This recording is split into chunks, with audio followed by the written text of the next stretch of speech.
Hello students, I am Dr. Zakirullah, lecturer in political science of your college. ఈరోజు మనము అంతర్జాతీయ సంబంధాలు introduction గురించి దాని సెకండ్ పార్ట్ని డిస్కస్ చేద్దాము. లాస్ట్ సెషన్లో మనము దీని నిర్వచనాలు, అంతర్జాతీయ సంబంధాలు అంటే ఏంటి, ఈ సబ్జెక్ట్ ఎప్పటి నుంచి మొదలైంది, దాని ఎవల్యూషన్ దశాలలో ప్రథమ దశ మళ్ళీ రెండో దశ గురించి కూడా మనము తెలుసుకున్నాము, డిస్కస్ చేశాము. దీని తర్వాత మనము థర్డ్ స్టేజ్ నుంచి మనం డిస్కస్ చేయాల్సి ఉన్నది. థర్డ్ స్టేజ్లో అంతర్జాతీయ సంస్థ థర్డ్ స్టేజ్ ఎప్పటి నుంచి మొదలైంది అంటే ఫస్ట్ వరల్డ్ వార్ అనంతరం ఈ థర్డ్ స్టేజ్ అనుకుంటాం మనము.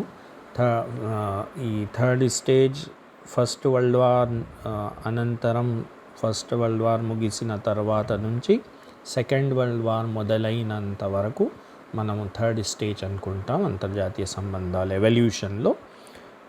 దీంట్లో ఒక అంతర్జాతీయ సంస్థ ఆవశ్యకత అని, దాని స్థాపన కోసం ప్రయత్నాలు జరుగుతూ ఉండే, దాని మీదనే మన రీసెర్చ్ స్కాలర్స్, అంతర్జాతీయ సంబంధాల రీసెర్చ్ స్కాలర్స్ దృష్టి సాధించారు. దాని మీదనే ఆర్టికల్స్ రాయటం అనేది, దాని మీదనే రీసెర్చ్ అనేది కొనసాగించినది. ఈ స్టేజ్లో ఎందుకు ఇది అంతర్జాతీయ ఒక ఆర్గనైజేషన్ అవసరమైంది అంటే ఫస్ట్ వరల్డ్ వార్ జరిగినది కాబట్టి, ఫస్ట్ వరల్డ్ వార్లో జరిగిన సంఘటనలు, దాని తర్వాత దాని కాన్సిక్వెన్సెస్, దాని లాసెస్ని చూసి అందరూ ఒకేసారి భయభ్రాంతానికి గురి అయినారు. అయితే ఒక అంతర్జాతీయ సంస్థ ఉంటే ఇట్లాంటి జరిగేది కాదేమో అని వాళ్ళ ఒక కాంక్లూజన్కి వచ్చారు. అందుకోసం ఒక సంస్థ ఏర్పాటు చేయాలి అని ప్రయత్నాలు మొదలుపెట్టారు. మొదట్లో అమెరికా ఇంకా మిగతా దేశాలన్నీ దానికి సహకరించినాయి. దాంతో ఒక లీగ్ ఆఫ్ నేషన్స్ అనే ఒక అంతర్జాతీయ సంస్థ ఏర్పడినది. కాకపోతే ఏం జరిగిందంటే దాని తర్వాత ఎందుకో అమెరికన్ కాంగ్రెస్కి దాంట్లో పార్టిసిపేట్ కావటం అమెరికా ఇష్టం లేక అమెరికా దాంట్లో భాగం కాలేకపోయినది. దాంతో ఈ అంతర్జాతీయ సంస్థ అనేది ఫెయిల్యూర్కి గురి అయింది, మనకి తెలిసిన విషయమే. దాని ఫెయిల్యూర్కి గురి అయినందుకు సెకండ్ వరల్డ్ వార్కి దారి తీసింది. సెకండ్ వరల్డ్ వార్ సంభవించినది. ఇది కూడా మనకి తెలిసిన విషయమే. అయితే ఈ మూడవ దశలో ప్రధానంగా అంతర్జాతీయ సంస్థ అవసరమే కాకుండా ఒక ఆదర్శవాదం మీద కూడా దృష్టి సాధించటం జరిగినది. అదే సమయంలో ఐడియలిజం అనేది ఒక థియరీ అప్పుడు చాలా పాపులర్ అయి ఉండేది. అయితే ఇంటర్నేషనల్ రిలేషన్స్లో కూడా అదే థియరీని ప్రవేశపెట్టడం జరిగినది. ఐడియలిజం, ఉదారవాదం ఏం చెప్తుంది, ఆదర్శవాదం అంటే ఆదర్శాల గురించి, ఎట్లా ఉండాలి, ఉదాహరణకి ఒక దేశం అంటే, ఒక రాజ్యం అంటే ఎట్లా ఉండాలి అని చెప్తుంది. ఎట్లా ఉండది అనేది చెప్పదు, ఎట్లా ఉండాలి అనేది చెప్తుంది. ఏదైనా సరే ఐడియలిజంలో ఒక స్కూల్, ఒక కాలేజ్ తీసుకుంటే ఎట్లా ఉండాలి, ఎట్లా ఉన్నది అనేది మీద దృష్టి సాధించదు. అది ఎట్లా ఉండాలి అనేది దాన్ని ఆదర్శవాదం అంటాం. ఈ ఆదర్శవాదం ఈ మధ్య ఆ సమయంలో చాలా పాపులర్ థియరీగా ఉండేది. ఇంటర్నేషనల్ రిలేషన్ మీద కూడా దాని ఎఫెక్ట్ పడినది. అయితే ఎస్పెషల్లీ లీగ్ ఆఫ్ నేషన్స్ మీద కూడా ఈ ఆదర్శవాదాన్ని మన అప్లై చేయటం, మన రీసెర్చ్ స్కాలర్స్ జరిగినది. ఒక అంతర్జాతీయ సంస్థ అంటే ఎట్లా ఉండాలి అనే దాని మీద కూడా ఆర్టికల్స్ రాయటం, రీసెర్చ్ చేయటం అనేది ఆ దశలో జరిగినది.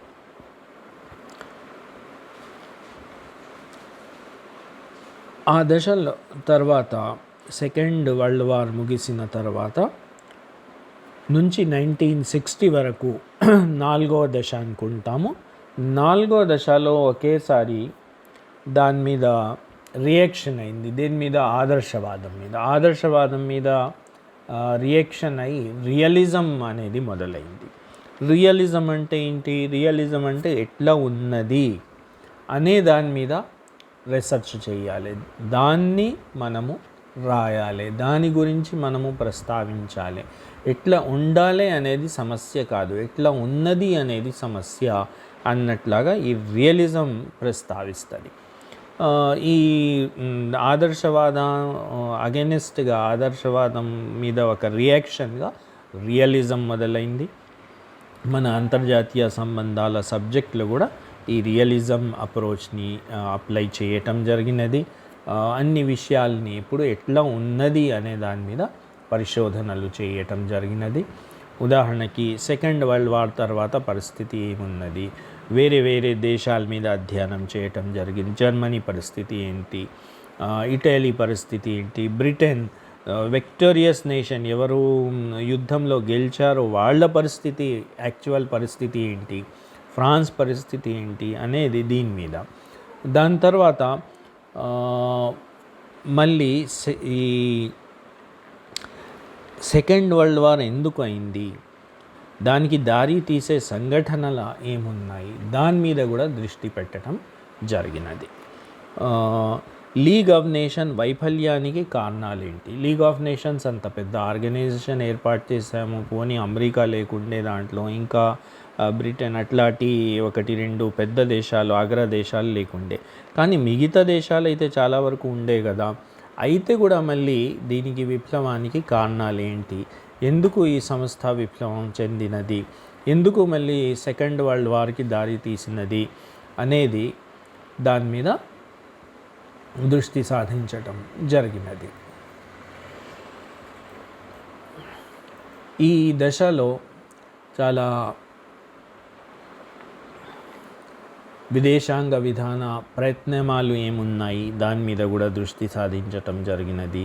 అంతర్జాతీయ సంస్థల ప్రయోజనం ఏమున్నాయి, మళ్ళీ ఏమైనా సంస్థ ఏర్పాటు చేయాలా, ఎందుకంటే league of nations was almost dead. అప్పుడు దాకా లీగ్ ఆఫ్ నేషన్స్ ఇక లేదు అన్నట్లాగానే ఒక నిర్ణయానికి అందరూ వచ్చారు. వాస్తవానికి ఉండే కానీ లేనట్టే అన్నట్లాగా. అయితే మళ్ళీ ఇంకా ఏమైనా అంతర్జాతీయ సంస్థ దీంట్లో ఉన్న డిఫెక్ట్స్ని కరెక్ట్ చేసి ఇంకా ఏమైనా అంతర్జాతీయ సంస్థ ఏర్పాటు చేయవచ్చా మనము, లేకపోతే ఇట్లనే మనం యుద్ధాలు చేసుకుంటూ పోదామా, ఇట్లాంటి చేయటానికి వీల్లేదు. ఒకవేళ ఇట్లాంటి ఇంకా 2 యుద్ధాలు జరిగితే ఇక హ్యూమానిటీ అనేది ఉండదు అన్నట్లాగా ఒక నిర్ణయానికి అందరూ వచ్చారు. కాబట్టి ఇంకా వేరే అంతర్జాతీయ సంస్థ ఏర్పాటు చేయాలి, దానికోసం ప్రయత్నాలు, దానికోసం ఏమైనా మన ఆల్టర్నేటివ్స్ ఉన్నాయా అని దాని మీద కూడా మన అంతర్జాతీయ సంబంధాల రీసెర్చ్ స్కాలర్స్ దృష్టి సాధించారు. అట్లనే విదేశాంగ విధానంలో ఏమైనా ప్రయత్నాలు ఉన్నాయా, ఆల్టర్నేటివ్స్ ఏమైనా ఉన్నాయా, ఇప్పుడు జరుగుతున్న పద్ధతి అది మాత్రమేనా, ఇంకా ఏమైనా పద్ధతులు ఉన్నాయా అనేది దాని మీద దృష్టి సాధించటం జరిగినది. ఉదాహరణకి ఇంతకుముందు అమెరికా నుంచి ఒక అమెరికన్ ప్రెసిడెంట్ సోవియట్ ప్రెసిడెంట్తో మాట్లాడాలి అంటే మధ్యలో ఎన్నో ఆబ్స్టికల్స్ ఉండేవి. ఆ ఆబ్స్టికల్స్ టైం టేకింగ్ అన్నమాట. ఆయన సెక్రటరీకి చెప్తారు, సెక్రటరీ మళ్ళీ ఫోన్ చేసి విదేశాంగ సెక్రటరీకి చెప్తాడు, ఆయన మళ్ళీ అక్కడ సోవియట్ యూనియన్లో అంబాసిడర్కి చెప్తారు, ఆ అంబాసిడర్ పోయి పర్సనల్గా అపాయింట్మెంట్ తీసుకొని అక్కడ సోవియట్ ఫారెన్ ఆఫీస్లో అప్రోచ్ అయ్యి అక్కడ మన మీ ప్రెసిడెంట్తో మాట్లాడతారట అని ఆయనతో చెప్పడం, ఆయన మళ్ళీ అక్కడ ఉన్న మినిస్టర్తో చెప్పడం, ఆ మినిస్టర్ మళ్ళీ సెక్రటరీతో చెప్పడం, ఆ సెక్రటరీ మళ్ళీ పర్సనల్ సెక్రటరీ ఆఫ్ ప్రెసిడెంట్తో చెప్పడం, అది మళ్ళీ సోవియట్ ప్రెసిడెంట్తో అడగటం అనేది. ఇట్లాంటి ఆల్మోస్ట్ 10కైనా ఎక్కువ ఆబ్స్టికల్స్ ఉండే, స్టేజెస్ ఉండే. ఇట్లాంటివి చేసుకుంటూ పోతే 1 నెల అయినా జరగవచ్చు.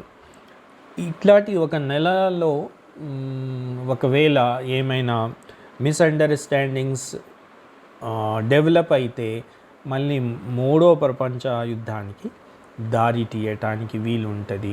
కాబట్టి వేరే డైరెక్ట్ అప్రోచ్ ఇట్లాంటివి ఏమైనా ఉన్నాయా అనేది దాని మీద కూడా దృష్టి సాధించటం జరిగింది. దాని మూలంగా ఒక హాట్ లైన్ అనేది ఏర్పాటు చేయటం జరిగింది. ఇప్పుడులాగా మనం ఈ అమెరికాతో మాట్లాడాలంటే, ఏ దేశంలో అయినా ఉన్న మన ఫ్రెండ్తో మాట్లాడాలంటే జస్ట్ ఒక నెంబర్ ప్రెస్ చేస్తే కూడా సరిపోతుంది. ఆ నెంబర్లో ఫీడ్ చేసి ఉంటే ఇమీడియట్గా within 1 or 2 minutes we will be connected to that friend living in America or Australia or anywhere in the world. కానీ అప్పుడు అట్లా కాదు. ఇక్కడ నుంచి కరీంనగర్ నుంచి ఉదాహరణకి నిజామాబాద్ లేక జగిత్యాల మాట్లాడాలంటే పొద్దు నుంచి ఒక కాల్ బుక్ చేసి సాయంత్రం దాకా వెయిట్ చేయాల్సి ఉండేది. దాని తర్వాత ఎస్టీడీ వచ్చింది. ఆ ఎస్టీడీలో కొంతవరకు మనము ఈ లోకల్ ఏరియాస్లో డయల్ చేసుకోవటానికి, సెల్ఫ్ డయల్ చేసుకోవటానికి అవకాశం ఉండేది. అట్లాంటి సమయంలో ఏం చేశారంటే డైరెక్ట్గా ఈ ఇద్దరు ప్రెసిడెంట్స్ మధ్య ఒక ఫోన్ కనెక్షన్ అనేది ఏర్పాటు చేయటం జరిగింది. దానికి హాట్ లైన్ అని చెప్తారు. ఒక ఆల్టర్నేటివ్ లాగా ఇది ఏర్పాటు చేయటం జరిగింది. అంటే ఎట్లాంటి అంటే జస్ట్ ఇప్పుడు ఉన్న మనము సెల్ ఫోన్స్ ఎట్లా యూజ్ చేస్తున్నామో ఇక్కడ జస్ట్ రిసీవర్ లిఫ్ట్ చేస్తే అక్కడ సోవియట్ ప్రెసిడెంట్కి బెల్ అయ్యేది. సోవియట్ ప్రెసిడెంట్ ఒకవేళ ఆ హాట్ లైన్ ఫోన్ని లిఫ్ట్ చేస్తే ఇక్కడ అమెరికన్ ప్రెసిడెంట్కి రింగ్ అయ్యేది. విదిన్ సెకండ్స్ ఆయన ఏదో ఇంపార్టెంట్ విషయం ఉంటుంది అన్నట్లాగా ఇమీడియట్గా ఆయన రెస్పాండ్ అయ్యేవాడు. ఇట్లాంటి థర్డ్ వరల్డ్ వార్ జరిగే ప్రమాదం చాలా వరకు తగ్గుతుంది అన్నట్లాగా ఇట్లాంటి ప్రయత్నాలు, ఇది ఒక ఎగ్జాంపుల్ ఇచ్చాను నేను. ఇట్లాంటి ఏమైనా ఆల్టర్నేటివ్స్ ఏమైనా ఉన్నాయా అనేది దాని మీద కూడా మన అంతర్జాతీయ సంబంధాల రీసెర్చ్ స్కాలర్స్ దాని మీద కూడా దృష్టి సాధించారు. నెక్స్ట్ విదేశీ సంబంధాల పద్ధతులు, ఫారెన్ రిలేషన్స్ ప్రొసీజర్స్ ఏమున్నాయి, దాని మీద కూడా ఇంకా మెథడ్స్ ఏమైనా మనము వేరే మెథడ్ అడాప్ట్ చేయవచ్చా, ఇంకా ఏమైనా ఎఫిషియెంట్ మెథడ్స్ ఏమున్నాయి అన్నట్లాగా దాని మీద కూడా దృష్టి సాధించటం జరిగినది. ఉదాహరణకి అప్పుడు నుంచి ఉన్న ఒక మెథడ్ ఏంటి అంటే ఎంబసీ ఆఫీస్ ప్రతి దేశం నుంచి ఒక ఎంబసీ ఆఫీస్ ప్రతి వేరే దేశంలో ఉంటుంది. అట్లనే ఆ దేశం ఎంబసీ ఆఫీస్ ఇక్కడ ఉంటుంది. దానికి కొన్ని పద్ధతులు ఉంటాయి. ఉదాహరణకి ఏమైనా మెసేజ్ ఇవ్వాలంటే ఇక్కడ ఫారెన్ ఆఫీస్ నుంచి కన్సర్న్డ్ అంబాసిడర్కి ఒక లెటర్ వెళ్తుంది. ఆ లెటర్ ఒక 2 రోజులు 3 రోజుల్లో అంబాసిడర్కి చేరుతుంది. ఆ అంబాసిడర్ దాన్ని చూసి ఓకే అని ఆయన ఏం చేస్తారు, దాంట్లో అపాయింట్మెంట్ ఇస్తారన్నమాట ప్రైమ్ మినిస్టర్ దగ్గర లేక ఫారెన్ మినిస్టర్ దగ్గర వెళ్ళటానికి. ఆయనకి పిలుస్తున్న అన్నట్లాగా ఆయనకి ఆహ్వానం ఇస్తారు దాంట్లో. అప్పుడు ఆయన ఏం చేస్తాడు, ఇక్కడి నుంచి మళ్ళీ ఆయన దేశం ఫారెన్ ఆఫీస్కి ఇది పంపుతాడన్నమాట. ఇట్లాంటి నాకు foreign minister, India foreign minister ఉదాహరణకి పిలిచారు, నేను ఏం చేయాలి, ఏం జవాబు ఇవ్వాలి అన్నట్లాగా అక్కడ ఆయన కాంటాక్ట్ చేస్తాడు. మళ్ళీ కాంటాక్ట్ చేసిన తర్వాత ఇక్కడ నుంచి ఫీడ్బ్యాక్ వచ్చిన తర్వాత ఆయన ఫారెన్ ఆఫీస్కి వెళ్తాడు. ఫారెన్ ఆఫీస్కి వెళ్ళి అక్కడ వాళ్ళు ఏం చెప్తున్నారో అది విని మళ్ళీ అది ఆయన గవర్నమెంట్కి, ఉదాహరణకి ఆస్ట్రేలియన్ హై కమిషనర్ ఉంటే ఆస్ట్రేలియన్ ఫారెన్ ఆఫీస్కి తెలియపరుస్తారు. ఇట్లాంటి మెథడ్స్ అనేది చాలా వరకు ఫార్మల్ మెథడ్స్ ఉన్నాయి. ఇప్పుడు కూడా అట్లాంటి మెథడ్సే ఉన్నాయి. కాకపోతే కొంతమంది రీసెర్చ్ స్కాలర్స్ దీని మీద దృష్టి సాధించారు. ఈ మెథడ్స్ అవసరమా, డైరెక్ట్గా ఒక ఫారెన్ సెక్రటరీ లేక ఫారెన్ మినిస్టర్ ఏ దేశంతో పని ఉంటే ఆ దేశం ఫారెన్ మినిస్టర్తో డైరెక్ట్గా కాల్ చేసి మాట్లాడరాదా అన్నట్లాగా ఇట్లాంటి ఏమైనా ప్రొసీజర్స్కి చేంజ్ ఏమైనా చేస్తే బాగుంటుందా అనే దాని మీద కూడా దృష్టి సాధించటం జరిగినది. నెక్స్ట్, అంతర్జాతీయ సంఘర్షణల శాంతియుత పరిష్కారం. ఆల్మోస్ట్ ప్రతి దేశంకి పక్కన ఉన్న పొరుగు ఉన్న దేశాలతో ఏదో ఒక దాంట్లో మధ్య వాళ్ళ విభేదాలు ఉంటాయి. ఉదాహరణకి మైత్రంగా ఉండే దేశాల మధ్య కూడా సరిహద్ వివాదాలు ఉంటాయి. కాదు ఈ విలేజ్ మనది, ఆ రివర్ మనది అని రెండు దేశాలు పోటీ పడుతూ ఉంటాయి. లేకపోతే ఏదైనా దాంట్లో ఏరాడి ఉంటే ఎక్కడి నుంచి మీ దేశం మొదలైతుంది, ఎక్కడి నుంచి సరిహద్దు ఏర్పాటు చేయాలి అని ప్రతి దేశం వాదనలు వేరే ఉంటాయి. ఉదాహరణకి మనం చూస్తూ ఉంటాము గల్ఫ్ కాన్సల్ కంట్రీస్ చాలా వాళ్ళ మధ్య దగ్గర సంబంధాలు ఉన్నాయి. కానీ వాళ్ళలో కూడా సరిహద్దు తగాదాలు ఉన్నాయి. ఇట్లాంటి ప్రతి దేశంతో వేరే దేశంతో ఏదో విభేదాలు ఉన్నాయి. ప్రతి వివాదం ఇట్లాంటి ఉన్న కాన్ఫ్లిక్ట్కి ఒక సంఘర్షణ రూపం ఇస్తే మొత్తం ప్రపంచంలో ఎప్పుడో పురాతన కాలంలో జరిగేలాగా ప్రతి మానవుడు వేరే మానవుడితో యుద్ధం చేస్తూ ఉన్నట్లాగా హాబ్స్ చెప్పినట్లాగా ఆ పరిస్థితి ఏర్పడుతుంది. అందుకోసం ఈ సంఘర్షణల శాంతియుత పరిష్కారం ఎట్లా సాధ్యం, ఏ దానికి మెథడ్స్ అడాప్ట్ చేస్తే శాంతియుత పరిష్కారాన్ని అది తీసుకువెళ్తుంది అన్నట్లాగా దాని మీద కూడా రీసెర్చ్ స్కాలర్స్ దృష్టి సాధించారు. దాని మీద కూడా రీసెర్చ్ జరిగినాయి. ఆల్మోస్ట్ ఇండియా పాకిస్తానే కాదు, ఇండియా చైనాయే కాదు, ఐరోపా ఖండంలో ఉన్న దేశాల మధ్య కూడా ఇట్లాంటి చాలా విభేదాలు ఉన్నాయి. ఉదాహరణకి మనం చూస్తాము almost 10 years back Argentina and Britain మధ్య ఒక పెద్ద యుద్ధం జరిగింది. Almost 2 years నడిచినది. అట్లనే ఇరాన్ ఇరాక్ మీద మధ్య ఏదో చిన్న విషయాన్ని తీసుకొని ఆల్మోస్ట్ 7-8 years యుద్ధం జరిగినది. దాంట్లో లక్షలాది మంది చనిపోయారు. బిలియన్స్ అండ్ బిలియన్స్ విలువ చేసే ఆస్తి నష్టం జరిగినది.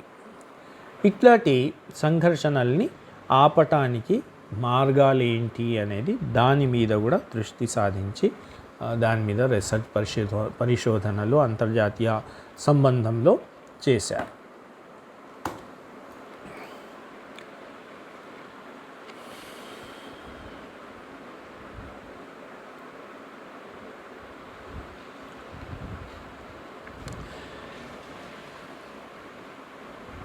నెక్స్ట్ అంతర్జాతీయ సంక్షోభ నిర్వహణ, క్రైసిస్ మేనేజ్మెంట్ అన్నమాట. ఈ క్రైసిస్ మేనేజ్మెంట్లో ఏం చేయవచ్చు?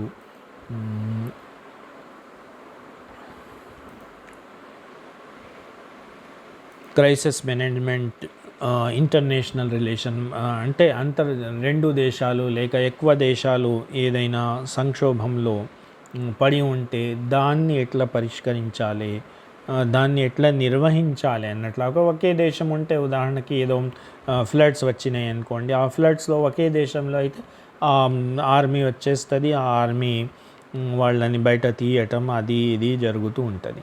కానీ అదే ఒకేసారి 2-3 దేశాల్లో అట్లాంటి ఫ్లడ్స్ వచ్చేస్తే ఎట్లా దాన్ని నిర్వహించాలి, ఎట్లా ఆర్మీ మధ్య కోఆపరేషన్ ఉండాలి, ఎట్లా వాళ్ళ మధ్య ఉదాహరణకి సరిహద్దు తగాదాలు ఉంటాయి, అట్లాంటప్పుడు దాన్ని ఏ దృష్టితో చూడాలి అన్నట్లాగా ఇట్లాంటి దాని మీద కూడా దృష్టి సాధించటం జరిగినది.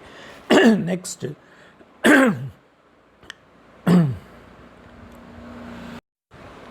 ఈ దశలో ఒక పెద్ద సంఘటన జరిగినది ఏంటి అంటే ఒక మార్క్సిస్ట్ స్కూల్ ఆఫ్ థాట్ అనేది మొదలైంది.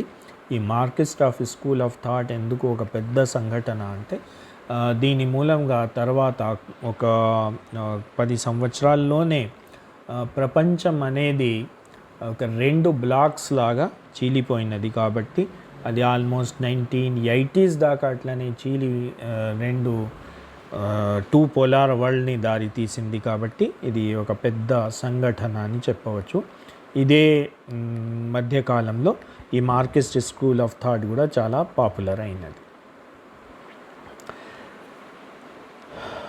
ఈ దశలో చాలా ముఖ్యమైన వ్యక్తులు అంటే అంతర్జాతీయ సంబంధాలు చాలా ముఖ్యమైన రీసెర్చ్ స్కాలర్స్ ఆర్ ప్రొఫెసర్స్ ఎవరు అంటే E.H. Carr, Hans J Morgenthau, Kenneth W Thompson, Henry Kissinger, వీళ్ళు చాలా ముఖ్యమైన వ్యక్తులు మన అంతర్జాతీయ సంబంధాలకి. హన్స్ జే మొర్గన్థావ్ ఇదే సమయంలో అంతర్జాతీయ సంబంధాల్ని శక్తి కోసం పోరాటం అని నిర్వచించటం జరిగినది. ఇవి వేరే ఏం లేదు, జస్ట్ అంతర్జాతీయ స్థాయిలో శక్తి కోసం పోరాటమే అంతర్జాతీయ సంబంధాలు లేక అంతర్జాతీయ సంబంధాలు. దాని గురించి చర్చించటం అనేది చెప్పటం జరిగింది. ఈ స్టేజ్లో కొన్ని సిద్ధాంతాలు కూడా ఇంకా డెవలప్ అయింది. దాన్ని డెటరెన్స్ థియరీ అని, గేమ్ థియరీ అని, సిస్టమ్స్ థియరీ అని, కమ్యూనికేషన్ థియరీ, ఇవి ఈ మధ్యకాలంలో డెవలప్ అయినది. దీన్ని ఐఆర్ని కూడా అప్లై చేయటం జరిగినది. ఈ థియరీస్ ఏంటి అనేది మనము తర్వాత ఆ చాప్టర్స్లో చదువుదాం.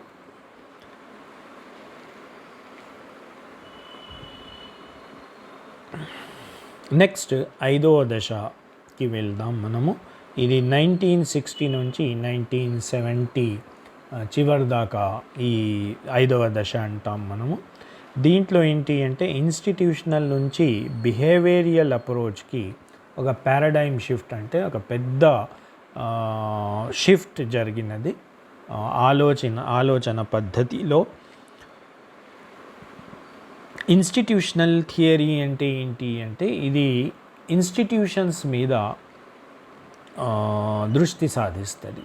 ఒక ఇన్స్టిట్యూషన్ ఎట్లా నడుస్తున్నది, ఉదాహరణకి ఒక ఫ్రాన్స్ గురించి అధ్యయనం చేయటం అంటే ఇన్స్టిట్యూషనల్ అప్రోచ్ ఫ్రాన్స్ గురించి ఎట్లా అధ్యయనం చేస్తుంది అంటే ఫ్రాన్స్లో ఏ ఇన్స్టిట్యూషన్స్ ఉన్నాయి, అక్కడ గవర్నమెంట్ ఎట్లా ఉన్నది, ఆ గవర్నమెంట్లో ఏ ఇన్స్టిట్యూషన్స్ ఉన్నాయి, ఉదాహరణకి దాని పార్లమెంట్ పేరేంటి, ఆ పార్లమెంట్లో ఎన్ని భవనాలు ఉన్నాయి, అంటే లోక్సభ రాజ్యసభ లాగా అట్లాంటి ఎన్ని ఉన్నాయి, దాని పేర్లు ఏంటి, దాని ఫంక్షన్స్ ఏంటి, అది ఎట్లా ఎన్నికబడతాయి, అట్లనే ఒకవేళ ప్రెసిడెంట్ ఉంటే ఆయన పవర్స్ అండ్ ఫంక్షన్స్ ఏంటి, ప్రైమ్ మినిస్టర్ ఉంటే ఆయన పవర్స్ అండ్ ఫంక్షన్స్ ఏంటి, వీళ్ళ మధ్య రిలేషన్స్ ఏంటి, ఇవి ఇన్స్టిట్యూషనల్ అప్రోచ్లో మనము ఫ్రాన్స్ని తీసుకుంటే ఫ్రాన్స్ మీద అధ్యయనం చేసే ఇష్యూస్ అన్నమాట. అదే బిహేవియరల్ అప్రోచ్ ఏం చెప్పిందంటే అదే సమయంలో బిహేవియరల్ అప్రోచ్ ఇన్ఫ్యాక్ట్ అది లైఫ్ సైన్సెస్లో మొదలైంది, దాని తర్వాత అది సోషియాలజీలో వచ్చింది, సోషియాలజీ నుంచి పొలిటికల్ సైన్స్, ఎకనామిక్స్ అన్నీ సోషల్ సైన్సెస్లో వ్యాప్తి చెందినది. ఈ బిహేవియరల్ అప్రోచ్ ఏం చెప్తుందంటే అక్కడ ఉన్న ఇన్స్టిట్యూషన్స్ని కాదు, ఇన్స్టిట్యూషన్స్లో పని చేస్తున్న వాళ్ళ బిహేవియర్ మీద దృష్టి సాధించాలి. ఒకవేళ ఫ్రాన్స్ గురించి మాట్లాడితే ఫ్రాన్స్ వాళ్ళ అధ్యయనం చేస్తే ఒక ఫ్రాన్స్ ప్రెసిడెంట్ ఆయన ఆ పవర్స్ అండ్ ఫంక్షన్స్ని ఎట్లా యూజ్ చేస్తున్నాడు, వాస్తవానికి ఆయనకి ఉన్న అధికారాల్ని ఆయన ఉపయోగిస్తున్నాడా లేదా, లేక ఇండియన్ ప్రెసిడెంట్స్ లాగానే జస్ట్ నామమాత్రానికి ఆ అధికారాలు ఉన్నాయా, ప్రైమ్ మినిస్టర్ అధికారాలు యూజ్ చేస్తాడా లేక ప్రెసిడెంటే యూజ్ చేస్తాడా, వేరే వేరే ప్రెసిడెంట్స్ ఉన్న కాలంలో దాంట్లో ఏమైనా వ్యత్యాసం ఉందా, వేరే వేరే ప్రైమ్ మినిస్టర్ ఉన్న కాలంలో ఏమైనా దాంట్లో వ్యత్యాసం ఉందా, ఇట్లాంటి దాని మీద దృష్టి సాధిస్తుంది బిహేవియరల్ అప్రోచ్. అదే ఇన్స్టిట్యూషనల్ అప్రోచ్ ఒక ఎలక్షన్స్ గురించి మాట్లాడితే, అధ్యయనం చేస్తే ఎలక్షన్స్ ఎట్లా నిర్వహిస్తారు, ఎలక్షన్స్లో బ్యాలెట్ పేపర్స్ ఉన్నాయా లేక మషీన్స్ ఉన్నాయా, ఆ మషీన్స్ ఎట్లా ఉపయోగిస్తారు, ఎన్ని క్యాండిడేట్స్ ఒక కాన్స్టిట్యుయెన్సీ నుంచి పోటీ చేయవచ్చు, ఇట్లాంటి దాని మీద ఇన్స్టిట్యూషనల్ అప్రోచ్కి దృష్టి సాధిస్తుంది. అదే బిహేవియరల్ అప్రోచ్ అంటే ఎంతమంది వచ్చారు ఓటు వేయటానికి, వాళ్ళలో ఎంతమందికి ఓటు వేయటం మీద అవగాహన ఉండేది, వాళ్ళకి ఏదైనా పార్టీ మీద అదే దానికి ఓటు వేయాలి అని వచ్చారా, లేక జస్ట్ ఏదో ఒక దానికి ఒక ఫంక్షన్కి వెళ్ళినట్లాగా వచ్చారా, ఏదో ఎక్కడ చెప్తే అక్కడ దాని మీద గుద్దేసి వెళ్దామని వచ్చారా అన్నట్లాగా దీని మీద ఈ బిహేవియర్ ఎటిట్యూడ్ మీద ఈ బిహేవియరల్ అప్రోచ్ దృష్టి సాధిస్తుంది. ఇది ఈ 1970s డెవలప్ అయింది. దాని తర్వాత 1970 మధ్యకాలం దాకా ఉండి 1975 నుంచి పోస్ట్ బిహేవియరలిజం మొదలైంది. పోస్ట్ బిహేవియరలిజం ఏం చెప్తుంది అంటే కొంతవరకు ఇది normative approach and behavioural approach రెండింటిని కల్పిస్తుంది. నార్మేటివ్ అప్రోచ్ ఏం చెప్తూ ఉండే అంటే ఇంతకుముందు మనం ఐడియలిజంలో చెప్పుకున్నాము కదా, ఎట్లా ఉండాలి అనే దాని మీద దృష్టి సాధిస్తుంది. అట్లనే బిహేవియరల్ అప్రోచ్ అక్కడ పనిచేస్తున్న వాళ్ళ ఎటిట్యూడ్ని, బిహేవియర్ మీద దృష్టి సాధిస్తుంది. అది ఎట్లా ఉండాలి అని దాని మీద దృష్టి సాధించదు. అక్కడ ఉన్న నామ్స్ అంటే ప్రిన్సిపల్స్ ఏమున్నాయి అనే దాన్ని చూడదు. అయితే పోస్ట్ బిహేవియరల్ అప్రోచ్ ఏం చెప్తున్నది అంటే లేదు ఈ రెండింటి మీద కూడా దృష్టి సాధించాలి, రెండింటికి కూడా విలువ ఉన్నది, దాని విలువ దానికే ఉంది, దీని విలువ దీనికే ఉన్నది. మనం జస్ట్ బిహేవియర్ ఆఫ్ ఇండివిజువల్స్ మీద ఒకవేళ దృష్టి సాధిస్తే అది సరి అయిన మనకి రిజల్ట్స్ రాదు అన్నట్లాగా ఈ పోస్ట్ బిహేవియరలిజం చెప్పుకుంటూ వచ్చినది. ఉదాహరణకి మనం కాలేజ్ గురించి తీసుకుందాం. కాలేజ్ గురించి ఒక అధ్యయనం చేస్తే, రీసెర్చ్ చేస్తే, ఉదాహరణకి మనం జస్ట్ ఎంతమంది వస్తున్నారు, క్లాసెస్ ఎంతమంది అటెండ్ చేస్తున్నారు అనే దాని మీద దృష్టి సాధించామనుకోండి, దాంతో లాస్ట్కి మనం ఏ కంక్లూజన్కి వస్తాము? కాలేజ్కి వెళ్ళటం అంత అవసరమేం కాదు, వెళ్తే వెళ్ళవచ్చు, లేకపోతే లేదు. మళ్ళీ సార్ ఓపెన్ యూనివర్సిటీ సిస్టంలో రెగ్యులర్ సిస్టంలో డిఫరెన్స్ ఏంటి అంటే పెద్దగా డిఫరెన్స్ ఏం లేదు. అక్కడ ఏమో వీక్లీ వన్స్ క్లాస్ అవుతుంది, ఇక్కడేమో రోజు క్లాస్ జరుగుతుంది అనే కంక్లూజన్కి వస్తాం. ఎందుకు అంటే మనము అసలు ఆఫీస్ లోపలికి వెళ్ళలేదు, ఆఫీస్లో ఎంత అటెండెన్స్ అవసరం అనేది మనం అడగలేదు, జస్ట్ క్లాసెస్లో వెళ్ళి క్లాసెస్లో స్టూడెంట్స్ బిహేవియర్ని, యాటిట్యూడ్ని మనము చూసాము. దానికి మిస్లీడింగ్ కంక్లూజన్స్కి వస్తాం మనం. ఏం మిస్లీడింగ్ కంక్లూజన్ వచ్చింది మనకి?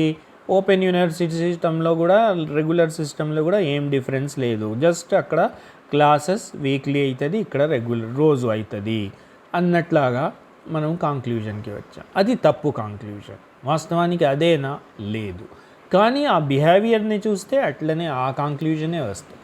అందుకోసం బిహేవియర్తో పాటు మనము నామ్స్ని కూడా చూస్తే, ఒకవేళ ఆఫీస్లో వెళ్ళి సార్ ఈ కాలేజీలో ఎంత అటెండెన్స్ పర్సంటేజ్ ఎంత అవసరం, అది లేకపోతే ఏం చేయాలి, లేకపోతే కూడా మీరు అనుమతిస్తున్నారా లేదా అని మనము అడిగి ఉంటే ఆ నామ్స్ని కూడా చూస్తే దాంట్లో మనం సరి అయిన కంక్లూజన్కి వచ్చేవాళ్ళం. ఓపెన్ యూనివర్సిటీలో క్లాసెస్ అవసరం లేదు, జస్ట్ అక్కడ వీక్లీ వన్స్, అది కూడా వస్తే రావచ్చు లేకపోతే లేదు, అది మీ మీద ఆధారపడి ఉంది. కానీ రెగ్యులర్ స్ట్రీమ్లో మాత్రం 75% అటెండెన్స్ ఉండాల్సిందే, లేకపోతే దానికి అనుమతి ఇవ్వబడదు అనేది ఇది యాక్చువల్ పరిస్థితి అనేది మనకి తెలుస్తుంది.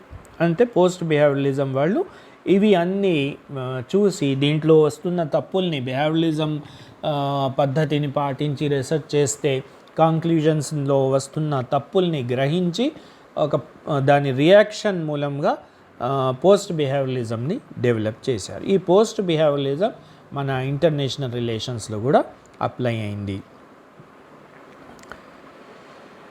నెక్స్ట్ ఈ బిహేవియరలిజం ఏం చెప్తుంది అంటే జనరలైజేషన్స్ అండ్ ప్యాటర్న్స్ ఉంటాయి అనేది. ప్రతి ఒక గ్రూప్ ఆఫ్ ఇండివిజువల్స్లో జనరలైజేషన్స్ ఉంటాయి అంటే కొన్ని పద్ధతులు ఉంటాయి, దాని ప్రకారమే వెళ్తూ ఉంటారు ప్రజలు అన్నట్లాగా. ఉదాహరణకి మనం ఒక ఎకనామిక్స్ ప్రిన్సిపల్ తీసుకుంటే, ఒకవేళ కాస్ట్ పెరిగితే దాని డిమాండ్ అనేది తగ్గిపోతుంది అన్నట్లాగా ఒక జనరలైజేషన్ ప్యాటర్న్ ఉంది. అట్లాంటి ప్రతి దాంట్లో ఉదాహరణకి ఎలక్షన్స్ పెడితే ప్రజల పొలిటికల్ ఇంట్రెస్ట్ పెరుగుతుంది, కాన్షియస్నెస్ పెరుగుతుంది అనే జనరలైజేషన్ ఉంది. ఇట్లాంటి జనరలైజేషన్స్ ప్రతి చోట ఉన్నది అన్నట్లాగా బిహేవియర్లో, ఒక గ్రూప్ బిహేవియర్లో ప్రతి చోట ఉంటుంది అన్నట్లాగా ఈ బిహేవియలిజం ఒక ప్రిన్సిపల్ అన్నమాట.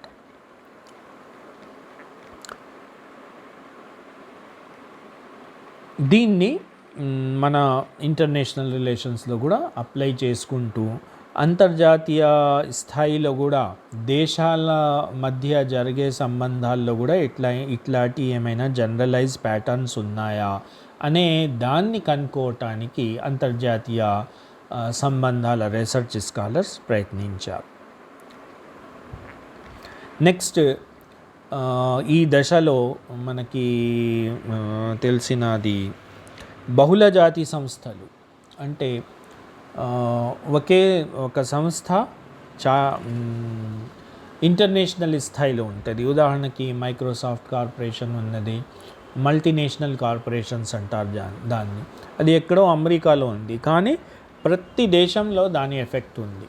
మనం ఒక కంప్యూటర్ నడపాలి అంటే మైక్రోసాఫ్ట్ నుంచి ఒక ప్రోగ్రామ్ విండోస్ రూపంలో వస్తేనే మనము మన కంప్యూటర్ని, అది ఇండియా అయినా సరే, ఆఫ్రికా అయినా సరే, అరబ్ దేశాలైనా సరే, ఎక్కడైనా సరే, ఆ మైక్రోసాఫ్ట్ ఉన్న సంస్థ అమెరికాది, కానీ ప్రతి దేశంలో అది దాని ప్రభావం ఉంది. అట్లనే చాలా కార్పొరేషన్స్ ఉన్నాయి, మనకి చాలా పేర్లు తెలుసు. మల్టీనేషనల్ కార్పొరేషన్ శాంసంగ్ ఉంది, నోకియా ఉంది, గూగుల్ ఉంది. ఇట్లాంటి మల్టీనేషనల్ కార్పొరేషన్స్ ఇప్పుడు చెప్పడానికి లేకుండా almost hundreds and hundreds, thousands multinational corporations ఏర్పడినాయి. ఆ మల్టీనేషనల్ కార్పొరేషన్స్ ప్రభావం ఏంటి అంటే, ఇంతకుముందు ఏముండే అంటే, దీనికి మనం ఎందుకు అండర్లైన్ చేయాల్సి వస్తున్నది అంటే, జనరల్గా సంస్థలు అనేది, కార్పొరేషన్స్ అనేది, ఆర్గనైజేషన్స్ అనేది, బిజినెస్ ఎస్టాబ్లిష్మెంట్స్ అనేది ఒక దేశానికి పరిమితమై ఉండేది. ఉదాహరణకి ఏ సంస్థ పాకిస్తాన్లో ఉంటుందో ఆ సంస్థ ఇండియాలో ఉండేది కాదు. ఏ సంస్థ ఇండియాలో ఉంటుందో అది నేపాల్లో ఉండేది కాదు. నేపాల్లో ఏ సంస్థ ఉంటుందో అది సౌదీలో ఉండేది కాదు. కానీ ఇది మల్టీ నేషనల్ కార్పొరేషన్స్ ఏర్పాటైన తర్వాత ఏమైంది అంటే, ఒకే సంస్థ అన్ని దేశాల్లో మనకి కనపడుతూ ఉన్నది. ఉదాహరణకి ఒక సోప్ బ్రాండ్ తీసుకుంటే, లేక ఒక కంప్యూటర్ బ్రాండ్ తీసుకుంటే, ఒక టీవీ బ్రాండ్, లేకపోతే ఒక మనం సెల్ ఫోన్ బ్రాండ్, చాలా మనకి తెలిసిన విషయం.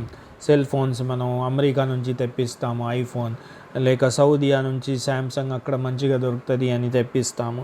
ఇట్లాంటి ఇదే శాంసంగ్ ఇక్కడ కూడా దొరుకుతుంది, అక్కడ కూడా దొరుకుతుంది. ఇవి ఈ కొత్త రూపం అన్నమాట మల్టీనేషనల్ కార్పొరేషన్స్. ఆ 5వ దశలో డెవలప్ అయినది. ఇంతకుముందు కూడా ఉండేది కానీ చాలా తక్కువ. కానీ ఈ దశలో మల్టీనేషనల్ కార్పొరేషన్స్ అనేది చాలా ఎక్కువైనాయి. దాని ప్రభావం పడినది. మనలాంటి దేశాల మీద అంత ప్రభావం పడలేదు, కానీ కొన్ని వేరే దేశాలు, ఎస్పెషల్లీ లాటిన్ అమెరికన్ దేశాలు అయితే అవి గవర్నమెంట్ని మార్చే స్థాయికి వెళ్ళిపోయినాయి. కొన్ని లాటిన్ అమెరికన్ కంట్రీస్లో ఏం జరిగింది అంటే, ఒక మల్టీనేషనల్ కార్పొరేషన్ మీద అక్కడ గవర్నమెంట్ యాక్షన్ తీసుకుంటే, ఆ మల్టీనేషనల్ కార్పొరేషన్ ఏం చేసిందంటే ఆ గవర్నమెంట్నే దాన్ని కూప్ డేటా ద్వారా తీసేసి వేరే గవర్నమెంట్, దానికి అనుకూలంగా గవర్నమెంట్ ఏర్పాటు చేసుకుంది. అట్లాంటి సంఘటనలు జరిగినాయి. మల్టీనేషనల్ కార్పొరేషన్స్ ప్రభావం ఆ స్థాయికి వెళ్ళిపోయింది. ఎందుకు మన ఉదాహరణకి ఇక్కడే మనం చూస్తాము, ఈ రిలయన్స్ గురించి. రాజశేఖర్ రెడ్డి చీఫ్ మినిస్టర్ ఉన్నప్పుడు, ఆయన చనిపోయినప్పుడు కొన్ని అపోహలు వచ్చినాయి. అది ఎంతవరకు కరెక్ట్ అనేది మనం చెప్పలేము, కానీ అపోహలు అయితే వచ్చినాయి. ఏంటి అంటే, రిలయన్స్ కార్పొరేషన్ ఆయన రాజశేఖర్ రెడ్డి గారు ఏదో గోదావరి బేసిన్లో గ్యాస్ తీయటానికి రిలయన్స్ కంపెనీకి అనుమతి ఇవ్వలేదు, కాబట్టి ఆ రిలయన్స్ కంపెనీ ఆయన మీద కుట్ర చేసి ఆయనని చంపేసినది అన్నట్లాగా ఆ స్థాయికి అపోహలు వెళ్ళినాయి. చాలా వరకు విజయవాడలో అటు ఇటు అల్లర్లు జరిగినాయి, కర్ఫ్యూ విధించటం జరిగినది. ఇవి అన్నీ ఏంటి అంటే ఒక జస్ట్ సంస్థ ప్రభావం రాష్ట్రం మీద, దేశం మీద, ప్రభుత్వం మీద అంతవరకు పడటం అనేది ఇవి కూడా దీంట్లో అధ్యయన అంశంగా మన అంతర్జాతీయ సంబంధాల్లో ఒక ఇష్యూ అయింది. దీని మీద కూడా రీసెర్చ్ జరిగినాయి.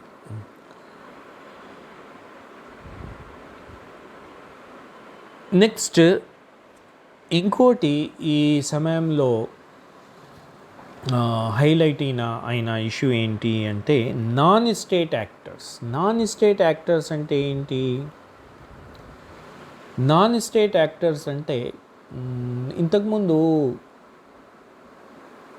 ఇంపార్టెన్స్ అనేది, పవర్ అనేది ఓన్లీ స్టేట్ దగ్గరే ఉండేది. Non state actors, non state NGOs అనేసరికి దాని దగ్గర అంతవరకు బలం అనేది లేకుండే, ఆర్మీ లాంటి బలం లేకుండే. కానీ ఈ మధ్య ఈ 5వ దశలో 1960 నుంచి 1970లో ఏమైంది అంటే కొన్ని నాన్ స్టేట్ యాక్టర్స్ డెవలప్ అయింది. మనకి నాన్ స్టేట్ యాక్టర్స్లో ఒక 2 ఉదాహరణలు చెప్పాలి అంటే మనము అల్-ఖైదా చెప్పవచ్చు, దాని తర్వాత ISIS చెప్పవచ్చు, ఇప్పుడు ప్రస్తుతం బోకో హరామ్ చెప్పవచ్చు. ఇట్లాంటి సంస్థలు దే ఆర్ నాట్ స్టేట్, అది రాజ్యం కాదు, జస్ట్ ఒక ఆర్గనైజేషన్. కానీ అమెరికా లాంటి సూపర్ పవర్ 1990sలో ఒక అల్-ఖైదా అనే ఒక సంస్థ మీద యుద్ధం ప్రకటించినది. ఇది హిస్టరీలో ఫస్ట్ టైం అన్నమాట. ఒక పెద్ద దేశం, రాజ్యం ఒక చిన్న సంస్థ మీద ఆ స్థాయిలో, ప్రెసిడెంట్ స్థాయిలో యుద్ధం ప్రకటించటం, మళ్ళీ దానికి ఎంత బూస్ట్ చేయటం అంటే మనతో పాటు లేని వాళ్ళు మన శత్రువులు అని చెప్పటం, అందుకోసం అన్ని దేశాలు 2 బ్లాక్స్గా చీలిపోవటం అనేది ఒకటి, with America and against America అనేది చీలిపోవటం అనేది జరిగినది. ఎవరు వాళ్లతో సహాయం చేయలేదో దాన్ని టెర్రరిస్ట్గా పరిగణించటం జరిగినది అమెరికా ద్వారా. ఇట్లాంటి నాన్ స్టేట్ యాక్టర్స్ అనేది ఇక్కడ 1970sలో మొదలైంది. అది ఇంతకుముందు లేకుండే. నాన్ స్టేట్ యాక్టర్స్ అంటే చాలా చిన్న చూపు ఉండే దాని మీద. ఒక మామూలుగా ఒక డిస్ట్రిక్ట్ లెవెల్ ఆఫీసర్ అయినా దానికి రికగ్నైజ్ చేసేవాడు కాదు. కానీ 1990s దాకా ఇక్కడ నుంచి మొదలై 1990 దాకా ఏ స్థాయికి వెళ్ళింది, అమెరికా దాని మీద యుద్ధం ప్రకటించాల్సి వచ్చినది. ఇక లాస్ట్ దశకి వస్తాము. లాస్ట్ దశ 8వ దశ 1990లో ప్రారంభమైనది. దీంట్లో సోవియట్ యూనియన్ విచ్ఛిన్నమైంది. సోవియట్ యూనియన్ అనే మనకి తెలుసు USSR 1982లో గోర్బచీవ్ ద్వారా ప్రెస్ట్రైకా అండ్ గ్లాసోనాట్ అనే 2 పద్ధతులు అడాప్ట్ చేయటం వలన ఏమైంది, కమ్యూనిజం అంతరించటం అనేది జరిగినది. దాని ద్వారా ఒక సోవియట్ యూనియన్ అనేది చాలా పెద్ద దేశం, అది విచ్ఛిన్నానికి దారి తీసినది. ఇది పెద్ద సంఘటన దీంట్లో ఈ స్థాయిలో జరిగినది మనం చూస్తూ ఉన్నాము. ఈ దీంట్లో ఎల్లోగా ఉన్న మొత్తం ఒక దేశం USSR. ఈ దేశంలో ఆల్మోస్ట్ 20కి పైగా వేరే వేరే నేషనాలిటీస్ ఉంటాయి. వీళ్ళు అందరూ కలిసి ఒకే దేశం ఒక దేశంలాగా ఎందుకు ఏర్పాటైనారు అంటే జస్ట్ ఐడియాలజీ మూలంగా. ఐడియాలజీ ఒకటే ఉంది, అందరూ మనము కమ్యూనిజం మీద మనకి మంచి అభిప్రాయం ఉంది, అది మన సమస్యలని పరిష్కరిస్తుంది అని మనకి దాని మీద నమ్మకం కలిగినది. కాబట్టి మనం వేరే వేరే దేశాల్లాగా ఎందుకు ఉండాలి, ఐడియాలజీ ఒకటి ఉన్నప్పుడు మనం ఒకే దేశంలాగా, ఒకే నేషన్ లాగా ఉండిపోదామని ఈ 20కి పైగా దేశాలు, ఆల్మోస్ట్ 25 ఇంతకుముందు ఉన్న దేశాలు కలిసి ఒకే దేశమైనది. దాన్ని USSR లేక సోవియట్ యూనియన్ అని మనము చెప్తాం. కాకపోతే ఆల్మోస్ట్ ఇప్పుడు ఇది ఎప్పటి నుంచి మొదలైంది, 1980s నుంచి 1918 నుంచి 1918 నుంచి బాల్షవిక్ రెవల్యూషన్ ద్వారా ఇది మొదలైనది. ఆల్మోస్ట్ 70 years అయిన తర్వాత దీని ప్రభావం అనేది ప్రజల మీద ఆల్మోస్ట్ అంతరించబడినది. ప్రజలకి మా యుఎస్ఎస్ఆర్ సోవియట్ యూనియన్ ప్రజలకి కమ్యూనిజం మీద విసుగు వచ్చేసినది. They fed up with that ism or with that theory. ఎందుకు అంటే వాళ్ళకి నిత్యావసరాల వస్తువులు కూడా స్కేర్సిటీ అయిపోయినది, కరువు అయిపోయినది. ఈవెన్ బ్రెడ్ దొరకటం అనేది కూడా కష్టమైంది. మనలాగా వేరే దేశాలలో ప్రతి ఇంట్లో రొట్టెలు చేయటం లేక వండ పెట్టడం అనేది జరగదు. మామూలుగా వాళ్ళు ఏం చేస్తూ ఉంటారంటే షాప్స్ ఉంటాయి రొట్టెలది, అక్కడ నుంచి రొట్టెలు తీసుకువచ్చి ఇంట్లో ఏమైనా వేరే వస్తువులు ఉంటే క్రీమ్ అట్లాంటి హనీ అట్లాంటి దాంట్లో దాన్ని యూస్ చేసి దానికి తింటూ ఉంటాం. అట్లాంటి రొట్టెలు అనేది కూడా బయట దొరకకపోవటం అనేది సోవియట్ యూనియన్లో జరిగినది. ఇంకోటి ఏంటి అంటే లైన్లో నిలబడటం అనేది. మనకి ఎప్పుడో ఒకసారి రేషన్ షాప్ దగ్గర వెళ్ళి నెలకి ఒకసారి రేషన్ కోసం ఒక లైన్లో నిలబడాలి అంటేనే విసుగు వచ్చేస్తుంది. ట్రైన్ కోసం వెళ్తే ట్రైన్ దగ్గర టికెట్ కోసం ఒక లైన్లో నిలబడాలి అంటే విసుగు వస్తుంది. అందుకోసం మనము వేరే ప్రయత్నాలు ఆన్లైన్ ఆల్టర్నేటివ్స్ని మనం కనుక్కుందాం. ఇక్కడ ఏం జరిగేది అంటే ప్రతి మనిషి రోజుకి కనీసం 4 లైన్లలో నిలబడాల్సి వచ్చేది. రొట్టి కోసం ఒకటి, సబ్బుల కోసం అది ఉంటే ఒకటి, మెడికల్ ఏమైనా కావాలి అంటే దానికోసం ఒకటి, ఇంకా ఏమైనా పిల్లలకి ఏమైనా వస్తువులు కావాలి, ఉదాహరణకి కాపీ కావాలి, పెన్ కావాలి అంటే దానికి ఒక లైన్. ఇట్లాంటి 4 నుంచి 6 లైన్లో ఒక మనిషి నిలబడేవాడు. దాంతో కూడా వాళ్ళకి అసలు లైఫ్ మీద అనేది విసుగు వచ్చేసింది. దాంతో ఈ కమ్యూనిజంని ఇప్పుడు మన దగ్గర నుంచి తీసేయాలి అని ప్రయత్నాలు మొదలుపెట్టారు. దానికోసం ప్రొటెస్టేషన్స్ అవి చేయటం మొదలుపెట్టారు. గోర్బాచీవ్ అప్పుడు అధికారంలో ఉండే ఆయన దాన్ని పాజిటివ్గా తీసుకొని అవును ఇప్పుడు కమ్యూనిజం మనకి పనికి రాదు అన్నట్లాగా దాన్ని డిజల్యూషన్ ఆఫ్ ది కమ్యూనిజం అనేది డిక్లేర్ చేశారు. దాని తర్వాత ఏమైందంటే ఇవి అన్ని యుఎస్ఎస్ఆర్ కింద ఇంతకుముందు ఉన్న దేశాలు మనము కమ్యూనిజం కోసం వచ్చాము, ఇప్పుడు కమ్యూనిజం మీదనే మనకి నమ్మకం పోయింది కాబట్టి మనం కూడా వేరే వేరే దేశంలాగా ఏర్పడదామని వాళ్ళు స్వతంత్రం డిక్లేర్ చేసుకుంటూ ఆల్మోస్ట్ 25కి పైగా దేశాల్లాగా వాళ్ళు ఏర్పాటైనాయి. అవి సోవియట్ యూనియన్ విచ్ఛిన్నం. ఇది 8 దశ 19 దీంట్లో ప్రారంభమైనది. 1980స్లో ప్రారంభమైంది వాస్తవానికి. అట్లనే యూగోస్లావియా అనే ఒక 7 నేషన్స్, చిన్న చిన్న నేషన్స్ని కలిపి యూగోస్లావియా అని పేరు పెట్టి ఒక దేశంలాగా ఏర్పాటు చేసేవాళ్ళు. అది కూడా కమ్యూనిజం కింద కమ్యూనిజం ప్రభావం కింద అది కూడా ఆల్మోస్ట్ 10 దేశాల్లాగా చీలిపోయినది. అట్లనే చెకోస్లాకియా అన్ని 2 నేషనాలిటీస్ని, చెక్ నేషనాలిటీ, స్లోవేక్ నేషనాలిటీని కలిపి కమ్యూనిజం వాళ్ళు ఒక దేశంలాగా ఏర్పాటు చేశారు. అది కూడా విచ్ఛిన్నం అయిపోయింది. ఇట్లాంటి జస్ట్ ఐరోపా ఖండంలో, ఆసియా ఖండంలో కలిపితే 35కి పైగా కొత్త దేశం ఒకేసారి ఒక 5 ఇయర్స్లో ఏర్పాటైపోయినాయి. దాంట్లో అంతర్జాతీయ సంబంధాలకి ఒక కొత్త బూస్ట్ అనేది వచ్చేసింది. ఇంతకుముందు మనము చిన్నప్పుడు ఎన్ని దేశాలు ఉన్నాయి అంటే 110, 120 అని ఇట్లా క్యాల్కులేట్ చేసేవాడు. ఇప్పుడు మనం చూస్తే ప్రపంచంలో ఆల్మోస్ట్, ఇంతకుముందు కూడా చెప్పాను, ఆల్మోస్ట్ 210 దేశాలు ఉన్నాయి. అయితే అప్పుడుకి ఇప్పటికి అంతర్జాతీయ సంబంధాలకి చాలా వ్యత్యాసం వచ్చినది. ఎందుకు అంటే దేశాలు పెరగటం అంటే మన స్కోప్ పెరగటమే అంతర్జాతీయ సంబంధాలు. ఇట్లా ఈ 8వ దశ, ఇప్పుడు ప్రస్తుతం నడుస్తున్న దశని కూడా 8వ దశ అంటాం మనము. ఈ దశలో చాలా పెద్ద పెద్ద ఇష్యూస్ జరిగినాయి. ఉదాహరణకి 9/11 జరిగినది, ఇప్పుడే మనం ప్రస్తావించాం దాని గురించి. కొన్ని పెద్ద ఎత్తున రిఫ్యూజీ ప్రాబ్లం కూడా వచ్చినది. ఎందుకు అంటే మయన్మార్లో, కొన్ని అరబ్ దేశాలలో కొన్ని రెవల్యూషన్స్ రావటం వలన, విప్లవాలు రావటం వలన అక్కడి నుంచి ప్రజలు పారిపోయి ఐరోపా దేశాలకి రావటం అనేది, అక్కడ వాళ్ళు ఆపటం అనేది, వీళ్ళు మయన్మార్ వాళ్ళు బంగ్లాదేశ్లో ఇండియాలో చొరబోవటం అనేది ఇట్లాంటివి జరిగినది. ఇవి అన్నీ ప్రాబ్లమ్స్ కూడా ఈ దశలో వచ్చినది.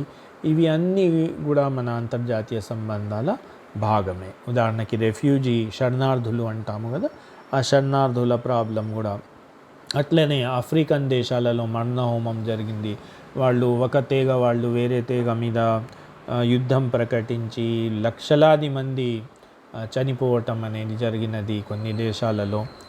దేశాల మధ్య యుద్ధం కాదు, దేశాల లోపలే రెండు తెగల మధ్య యుద్ధాలు జరిగినాయి. దాంతో లక్షలాది మంది, కానీ మిలియన్స్ అండ్ మిలియన్స్, అంటే దాని అంచనా 20 నుంచి 30 లక్షల దాకా ఉన్నది. అంతమంది చనిపోవటం అనేది జస్ట్ షార్ట్ టైంలో ఒక 1 ఇయర్ లోపల జరిగింది. అదే అయితే ఆఫ్రికా అంటే okay sir, they are uncivilised అది ఇది అని మనం చెప్తాం.